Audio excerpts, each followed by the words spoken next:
just officially turned to 32 past the hour. So we're going to dive in here. So hello, everyone. Thank you for joining us today. My name is Ramy Rubin. I am the marketing director of CauseMatch, and I'm very excited to introduce my friend and fundraising expert, Mitch Stein. And I'll introduce him in just 1 minute here. Before I do a couple of housekeeping items, number one, we are recording this, and I hope to send out the link within the next 24 hours. So just know if you miss any details or anything like that, would like to share this with any of your colleagues, this recording will be available. In terms of the agenda, Mitch is going to present for, I think, about a half hour or so, which should leave us for about 15 minutes of Q&A. But with that said, please use the chat throughout the presentation. I'm going to moderate that chat while Mitch talks, and we'll see if we can work some of those questions in to the presentation itself. For those who don't know, I just want to talk a little bit about CauseMatch and why we're doing this webinar today. CauseMatch is the most powerful fundraising platform on the market. Thousands of nonprofits all over the world have raised money through our peer-to-peer platform with our guidance and supporting them each step of the way. I am particularly excited about today's topic because as Mitch and I were speaking about in one of our earlier conversations, I truly believe that donor-advised funds, the rise of donor-advised funds, is one of the 3 or 4 biggest developments shaking the fundraising landscape today. And part of what we do here at CauseMatch is try and stay at the forefront of those trends and bake them into our technology, into our coaching, so that you, our frontline fundraisers here, have all of the tools you need to go and raise money from your generous supporters. So with that said, I'd like to turn it over to Mitch Stein, head strategist at Chariot. Chariot is a donor-advised fund solution for nonprofits. Mitch previously founded a nonprofit marketplace and community called Pond after leaving his role as a VP at Goldman Sachs. He is genuinely one of the smartest people I know when it comes to donor-advised fund giving. So I am pleased to turn it over to Mitch to sit back and to learn. Mitch, take it away. Awesome. Thanks so much for that very kind intro. I will just say one more time as well that I think Zoom was naming a bunch of people that entered after Ramy. So if folks want to update their names, just in case you have a question, we can call on the right person. That would be awesome. I'm just going to jump right into the presentation. Ramy gave a little bit of my background. And so, as he said, please don't be shy with questions. I also gave Ramy permission to interrupt me anytime with questions that come up. So this is definitely going to be highly interactive and a discussion because I want to make sure we're addressing some of the biggest questions you all have. I'll just share my screen here. Oh, Ramy, I think you need to enable me to screen share. I thought I did that already, but let me do it. All right, you should have permission. Awesome, we're good now. All right, everyone can see this? Great. Yes. Okay, so today we're going to be talking about donor-advised funds and specifically how you can get more of them within the CauseMatch platform. We're going to first take a step back and talk more about donor-advised funds. I'm assuming people within this group might have a range of understanding or familiarity with DAFs and just what's going on in the market and why this is such a big opportunity that you're likely hearing more and more about today. Then we're going to give an overview of exactly how DAF Pay works, review some of the success we've already seen with campaigns on the CauseMatch platform and DAF Pay. Also lay out a proactive strategy that everyone can be taking in their fundraising around DAFs and give you some action items to take home for yourself and for your teams. We already did introductions, so we took care of that. So starting off with the DAF market itself. So I'm sure everyone in this call has heard of DAFs. You signed up for a webinar about them, so I'm sure you've heard them before. But just in case you aren't super familiar with exactly how they function, I think the easiest way to think about them is it's a savings account for charitable giving with tax advantages. So donors can set up a DAF account with lots of different entities that can host DAF accounts. Those can be big financial institutions like Fidelity, Charles Schwab, or Vanguard. That can be community foundations or cause-specific foundations like Jewish community funds. Those donors can then contribute to those DAF accounts. In return, they get an immediate upfront tax deduction. They can invest that money in their DAF account and make grants out of it over time. So similar to how folks can have a 401k for retirement or an HSA for their healthcare costs, you can now be similarly smart and optimize your taxes around your charitable giving with a DAF. And this is not a brand new instrument. You might think it's relatively new because how much more people are talking about it. But the reason that it's become such a hot topic is that they are the fastest growing vehicle in philanthropy by far. And it's not because they're starting off from some small number. There are $230 billion in assets sitting in donor advised fund accounts. That has grown over 85% in the past 5 years. There's also over 3 million people that are using donor advised funds, and that has more than doubled in the past 5 years. And when we look at it from the perspective of nonprofits that are receiving support from donor advised funds, the volume of DAF giving has grown to over $52 billion leaving donor advised funds as grants in 2022. And so now that makes up almost $1 in $5 in philanthropy. So it is really quickly started to turn the tide in giving. And I think one of the kind of most shocking stats about DAFs I've heard is that more money last year went into donor advised funds than private foundations. So it's far from some niche or like nuanced segment of philanthropy. As Rami mentioned at the beginning, like this is the future of how people want to manage their giving and how they want to give. And more than just being a big segment of the market, it's also the fact that these donors are really your ideal donor to have involved with your organization. Yes, because they have a lot of money setting aside for supporting organizations. You see here the average is over $177,000 that in assets per DAF account, and that their each individual gift on average is 23 times larger than the average credit card gift. So those things are great.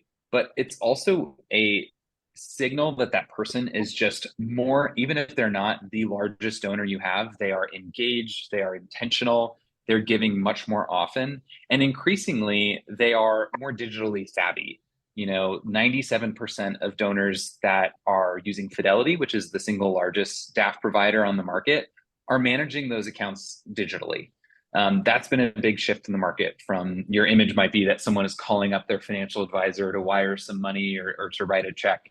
That's just not how the vast majority of people are using their DAFs. So the reason that Chariot exists and the reason we're working with Cause Match is while this has been an exploding part of philanthropy, there are some big problems for donors that use these accounts. They are difficult to use. They're difficult for fundraisers to steward once they get that gift. And you don't get a lot of information for good reconciliation on the back end. I'm in the middle of a webinar. And folks could just go on mute while we're walking through this, unless you have a question. That'd be awesome. And what do we mean by like difficult for a donor to use? Well, the journey to make one of those gifts, once they're inspired, they've seen your email campaign or they've gotten your phone call and they want to give, it takes them about 20 steps to actually submit a gift, and that varies depending on the platform. But they have to go log into their account, look up the organization, answer a ton of extra questions. And all those extra steps reduce conversion and reduce the likelihood that they actually make a gift. And on the nonprofits end, even if someone does make it through all those steps and does make a gift out of their DAF account, you don't know when that happens. It's completely disconnected from your platform. You won't know anything about the gift until it arrives, most often as a check in the mail, which typically doesn't even have a donor name on it, let alone something useful to contact them like an email or a phone number. And all of the different ways that DAF gift arrives is what leads to difficult reconciliation on the back end. So this is when we get to the exciting part. We put the pain points behind us, and now we can talk about what we're doing to solve them with DAF Pay. DAF Pay, as you might suspect, is a DAF payment method. So it makes using your DAF to donate in donation forms as easy as using a credit card. It can be placed right next to other common payment methods that you see in a form, and it launches our modal, which we'll walk through in a live demo, but I just wanted to show you here on the screen as well. There's only 3 steps. First, on this first pane, you're going to pick your DAF provider. Then on the second pane, you're going to log in with your existing credentials to your DAF account. You don't need to set up a new account with DAF Pay. And then on the last pane, you're going to finalize your gift. You're going to be reminded of your total balance, which is typically quite high. This is close to the average across all DAF accounts. And we also make it really easy to then boost your donation with these suggested giving amounts and suggested increases. And we automatically pull in their name and email from their DAF account as well. So minimizing the amount of information they need to input and the number of steps they need to take, and anchoring them to that big account balance number to encourage larger gifts. And we actually see that over 30% of gifts are boosted as they go through that flow. And the average gift size, it's this dynamic day to day, and most recently it's over $1,300. Any questions there? Otherwise, I'm gonna pop over into my demo here. Great. So this is a live campaign that CauseMatch is powering.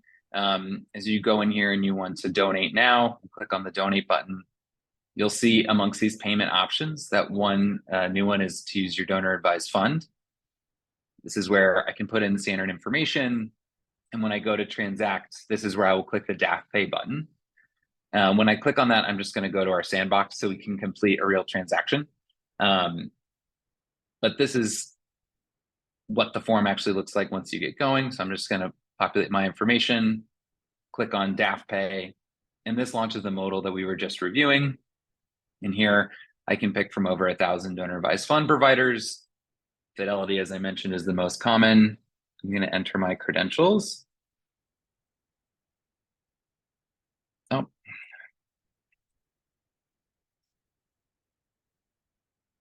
There we go. And this is where you get to that final pane where, again, reminded of my balance, makes me very likely to want to increase my gift size. You know, most people with a DAF don't even know what their exact balance is. These things are invested in the market, so it's highly dynamic. Typically, they're going to be surprised that there's more money in there. That's all just investment earnings that they're happy to contribute. And I've automatically pulled in my details. When I click donate, I'm all done. I'm taken to a thank you page, and you as the organization, you'll both see that gift included in real time on your campaign page through CauseMatch and get those donors' contact details right away so you can begin stewarding them. Before I leave the demo share, any questions people had on that you want me to walk back through? Otherwise, I can get back to the presentation.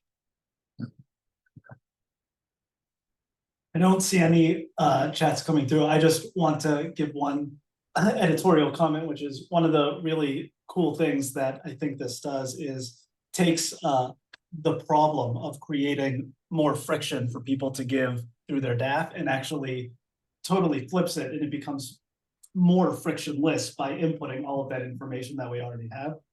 To me, that I know that's not the exact point of using this portal. The portal is to access the funds that are in these DAFs, but that even that one advantage that this gives you, that all of that information is pre-populated, is just it's a really smart way of going about this. So just wanted to throw that. Yeah, I mean, it's actually faster to use DAF Pay than use a credit card, which is, you know, really surprising to people. They're so used to the DAF giving experience being pretty clunky and onerous.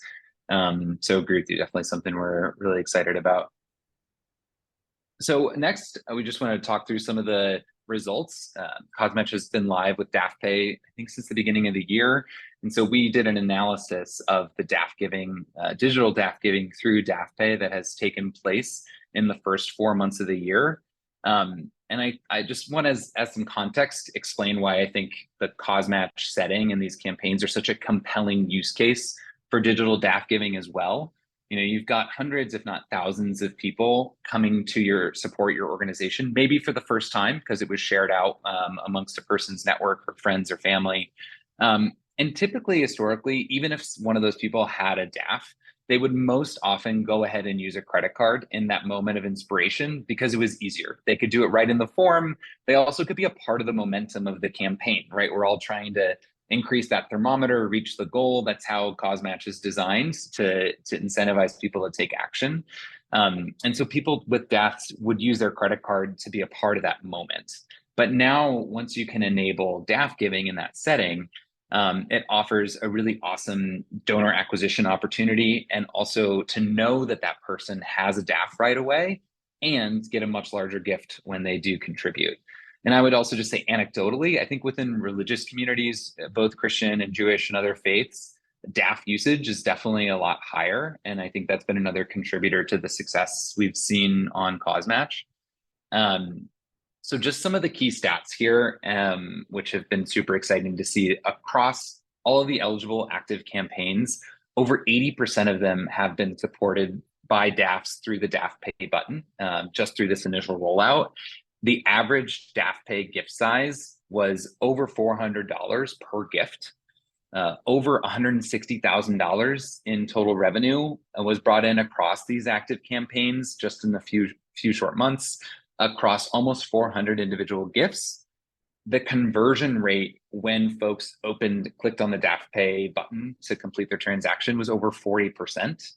And the average across all of those campaigns that were active and receiving DAF gifts during the time was 7. And 7 new DAF donors are 7 major gift prospects that you now have contact information on and a great reason to engage further with. So even beyond that initial support, securing that person as a donor and supporter of your organization long term could be 10 times the value of just that incremental gift, if not more. Mitch, if it's all right, if I can just jump in here, Yeah. to comment on the second data point, which is that the average DAF Pay gift size was $425 and the median was $180. So just to give that some context for typical CosMatch campaigns, right? How much larger DAF donations are than your average credit card donation. So the average donation across CosMatch campaigns is about $200. So DAF donations are more than twice our average gift size. The median donation, it's been variable, but it's typically $50 to $100 is the median donation. So again, doubling the median donation as well, which really says something about locking in these larger gifts from donors. Yeah, absolutely. And I think all of those psychological elements of the product too, even in addition to just using your DAF, you're typically giving more.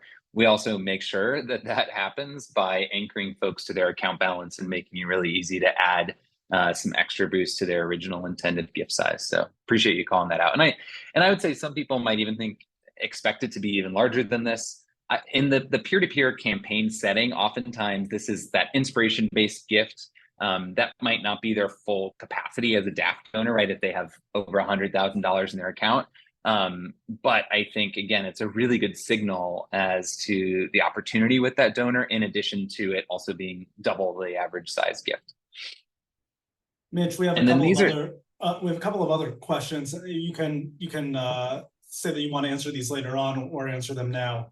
But I just wanted to throw them out to you during this. So the first one, I think this should be relatively straightforward. Does the donor need to add his or her name, or can the donation be anonymous through a DAF?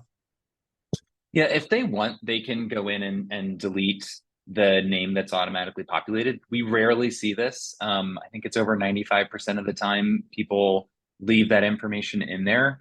I think, again, back to the experience design, we're all so used to like an e-commerce standard checkout flow, name, email, click to donate, and it automatically being populated takes the effort out. So I know DAFs have a bad rap of anonymous giving. I think a lot of that comes from it just not typically being very usable information that you're getting about the donor.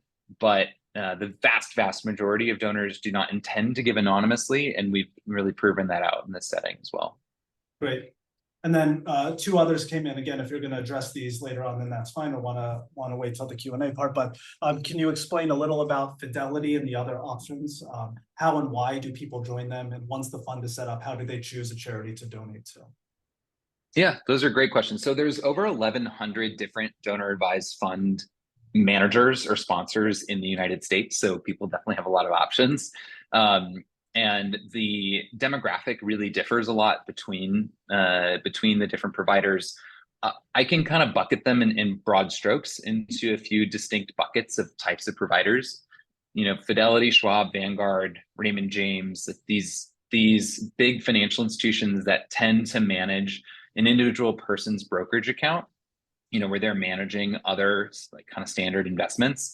They make it really easy for someone to say, hey, I have some appreciated stock, for example, that has you know, low basis, meaning I bought it for a low dollar amount and it's increased a lot. If I move some of it in my DAF account, I can do that pretty easily with a few clicks of a button, and then, you know, kind of optimize my tax burden if I were to sell some more of these shares. So it's just a matter of convenience that it's located in the same place as the rest of your finances for a lot of people. Other folks are using some more, I would describe as like tech forward, mobile first options. If you've seen gifts from like Daffy is the one that actually has a mobile app enabled. Charity Vest is another one that's pretty tech advanced. So those are more like folks that are managing their finances through more cutting edge or state-of-the-art fintech apps, or maybe just someone that might not be a major donor, but they just want to be intentional, engage with their philanthropy. So they use tools like that. Your demographic's going to be younger. So that's definitely a fast growing segment of the market. And then you have community foundations. So people that want to open a DAF account, but they want to make sure that the assets are also held and benefiting their community, be that a geographic community like New York City or Columbus, Ohio. They can hold their DAF with that specific community foundation, or a religious community that can also be localized. So you'll see Jewish community funds in Dallas and Philadelphia and Minnesota, all over the country. So that's just kind of a personal preference of where you want to hold your assets and maybe have relationships with those organizations. And yeah, so I think that drives most people's decision on where they hold their DAF, or typically some things they're deciding on. How and why people join them, I think again, it's usually a combination of wanting to be smarter with their finances, optimizing their tax bill, or you know, just want to make a kind of a bigger commitment to philanthropy and have a vehicle that makes it easy to hold them accountable to that. For someone on the lower end of the spectrum, you know, that might just be the fact that setting up an account and making a commitment. For me, I donate $100 a month to my DAF, and that kind of sets a floor for my annual giving. For a millionaire, they might be doing it because it's a better, easier alternative to a private foundation where they don't have any administrative cost or burden, really. Everything is managed through the DAF, and it makes it super, super simple. And the last part of that, of how they choose a charity, I mean, I would just think of this like any donor. It's the same thought process. You know, where are my funds going to be best used? Where can I have a high impact? What's my personal connection? I do think that organizations reminding someone about the ability to use their DAF and the fact that they are DAF eligible, providing their EIN, all those things do go a long way to just make DAF giving more top of mind. Because again, historically, people could not use their DAF in the moment for these kinds of digital campaigns. So they're trained to use a credit card. So the more you can remind them, like, hey, we've actually made it really easy to use your DAF. Like Rami said, I just think we're at the beginning of this pretty drastic shift. And so while these numbers are really exciting, I would venture to guess a year from now, we're going to see even stronger participation from folks. Amazing. And there was just one more follow-up question here about what happens if there's a particular DAF that a donor uses that's not connected to DAF Pay. Yeah, so we are connected to over 70% of the market by volume. So those are going to be your largest DAFs like Fidelity, Vanguard, Schwab, I've mentioned a few times, and several others. We are always working to add more and more DAFs. And so that total and the included list is constantly changing. We have also, actually, let me just go ahead and show what that flow looks like, just so that people can see. Let me go back to my demo here for a second. I think this is easier to see visually. So yeah, let's say that I've picked I always pick on my hometown of Fort Wayne, Indiana. So the Community Foundation of Greater Fort Wayne, we have not yet integrated with their donor advised fund, but we do still create a way for someone with their DAF there to more easily support the organization and let you know about the gift that they intend to make. So in here, if I'm planning to make $1,000 grant from my account, I can still enter my details here and submit that to the organization so they know that gift is coming. We refer to this as a manual DAF gift. We also allow them to easily copy that EIN where the gift will be going, so that once I get to my providers page, it's really easy for me to look up the organization and complete that gift. So while this isn't a complete solution, we're constantly adding more DAFs to our list of those that are compatible. And still in the meantime, you can get more information than you would otherwise. Great.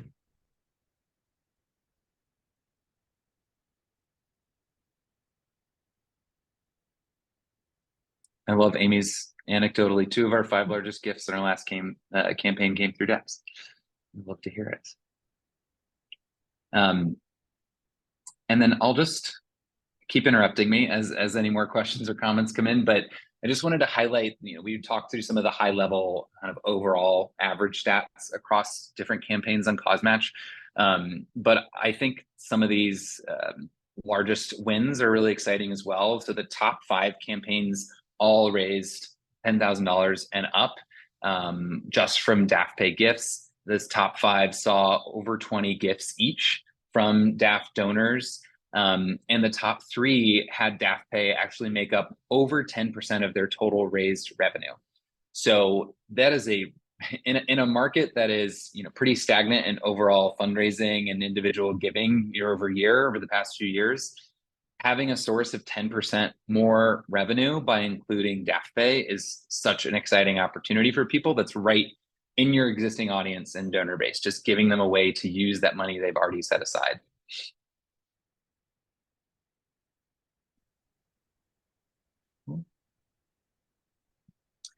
And then quickly, and we've got 15 more minutes. Again, if people have questions that come up, you can just interrupt me. But I just wanted to talk about, in addition to having this product enhancement of DAF Pay being enabled in your forms, which is the most important step, there's also an opportunity to be more active in your fundraising strategy. So historically, before DAF Pay existed, DAF gifts just showed up from large donors and they were just checks in the mail and it was cool. Hopefully you got some contact information. Most often you didn't. And that was all the more there was to it. But now there really is an opportunity to be active in how you're engaging with donor advised fund donors.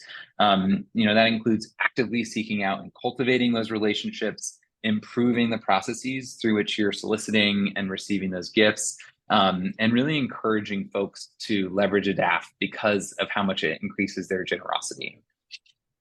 So I think the 3 key elements of that strategy come down to education, promotion, and discussion. So I'll walk through each of these on their own slide. On the education front, it's just really important. First of all, check, done. You attended an educational webinar about it, so you're already making good strides on the first topic here. But anything you can do to make sure your team, your organization's leadership, and any active fundraisers that are out there fundraising in your community on your behalf are familiar with DAFs and DAF Pay. So making sure that they're comfortable with this being an option, they're aware that this is an option.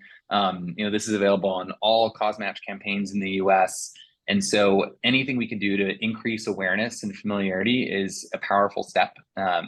And then I would just say for additional resources, our blog and newsletter, it's a monthly newsletter where we're sharing our best resources.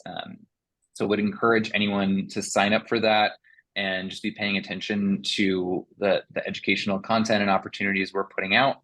It's all we do all day, every day is focus on DAFs and DAF fundraising. So definitely strive to be the best resource out there for this kind of information. And also good things, easy things you can share with the team to help them level up their understanding and engagement too. The next thing I'd say is in promotion. This is something that most organizations tell us they're not necessarily doing today, which is specifically asking and soliciting DAF donations when they're doing their general fundraising.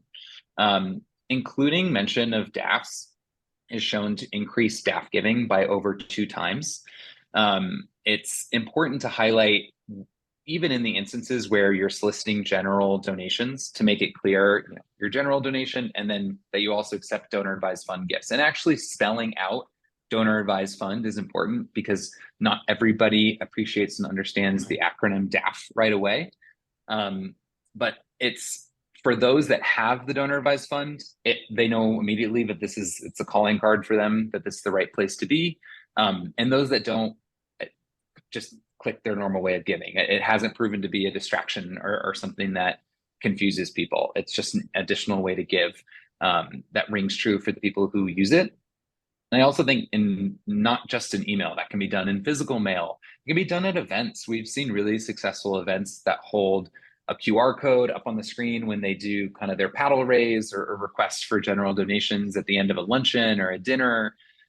We just did an event in Dallas, and the Jewish Community Services Center in Dallas, I think this was a month ago, did this with a QR code specifically to DAF Pay, and 35% of the amount that they raised in the room came from DAF gifts, and half of those donors were brand new to the organization.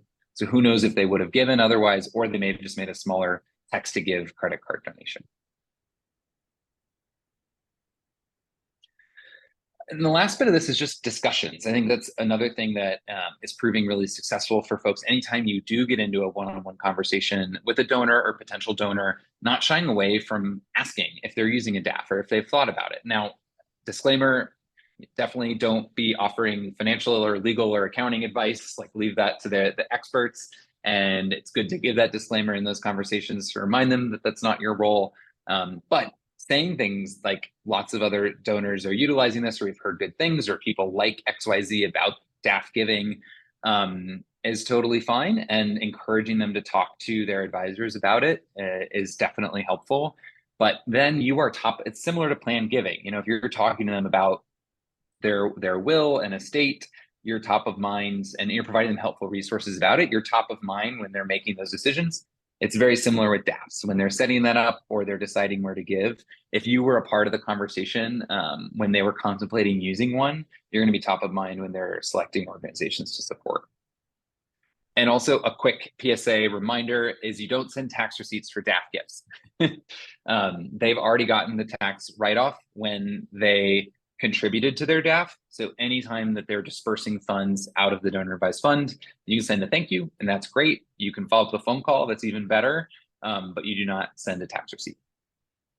Mitch, we have a question from Orly about offering a DAF Pay link outside of one's cost match campaign. Is there a possibility to do that throughout the year? Yeah, I think it would be it depends a bit on what other fundraising platform you might use for, like, your standard donate form on your website, for example. If CosMatch is administering like a specific campaign. So we just want to check if that's natively enabled, where you can have the DAF Pay option directly on your main donate form. If not, we do offer where you can implement a DAF Pay kind of component or button directly onto your website, and those come in kind of direct subscription plans. But the easiest and lowest cost option is if it's just natively integrated in your existing fundraising tools. So there's a good chance we might already be integrated with them, and if not, we definitely want to be talking to your provider and seeing how we can make that a native option, just to make that as seamless and easy as possible. Fantastic. And as Jeremy pointed out in the chat, thank you, Jeremy. If you do run those donate pages through CosMatch, it will be offered there as well. So, yeah. Right.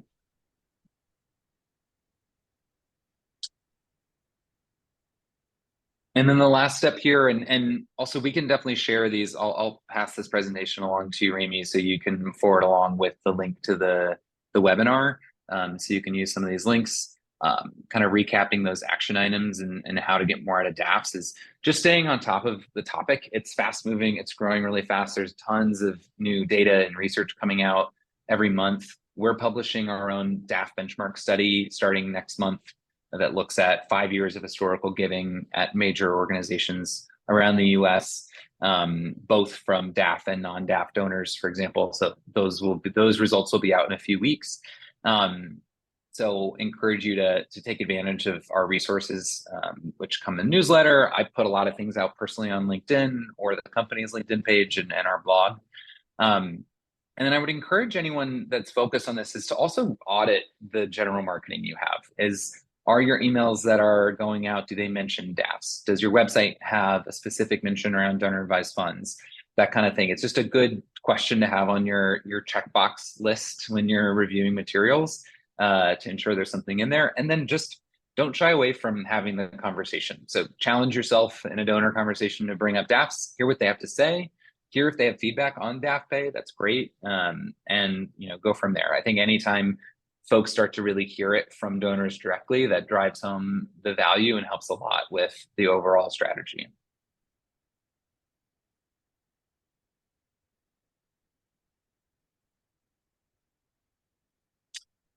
Now that I'm not presenting, I can see the chat, Ramy, so I'm happy to take questions as they come in. I saw that Pamela just asked about Israeli charities. So DAFs in the United States are restricted to only support 501c3 tax-exempt organizations in the United States. So since DAF pay only supports US DAFs today, that is a restriction we do have to abide by. But our goal is certainly in the future to expand to other DAFs as well internationally.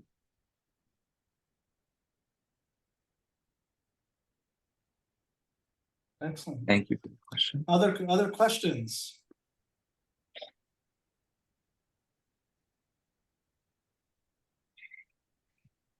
Everyone, just one more minute to type. If anyone has questions, they can come off mute if they would like.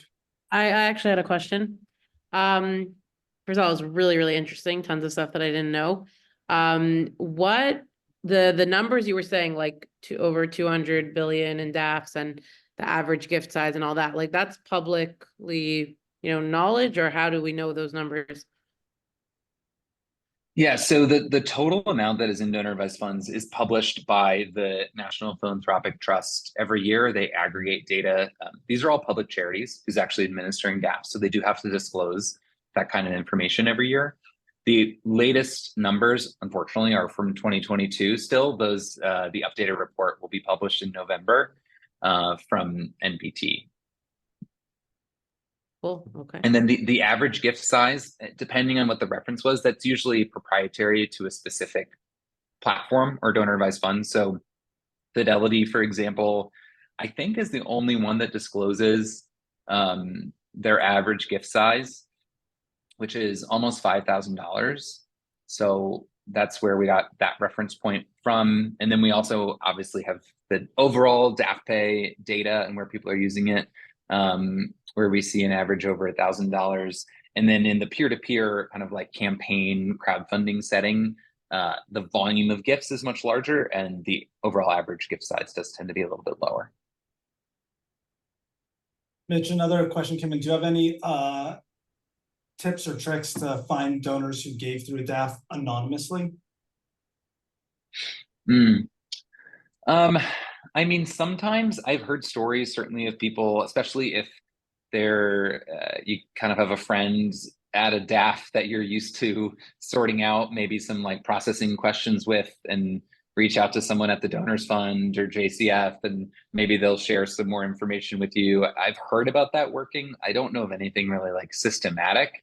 If people wanted to give anonymously, it tends to be their wish. I have definitely heard that the DAF will send a thank you to on your behalf to their donor sometimes.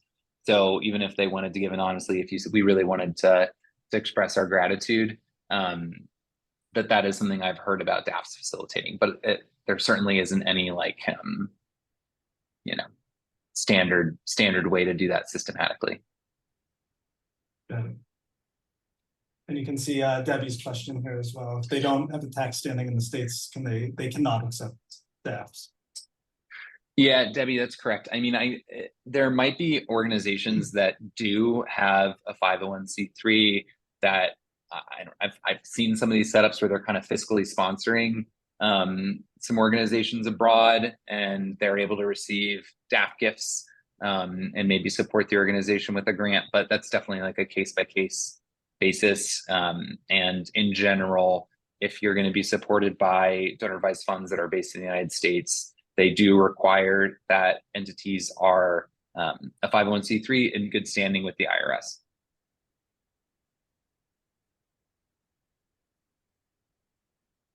Great. I think we have time for one more question if anyone wants to jump in.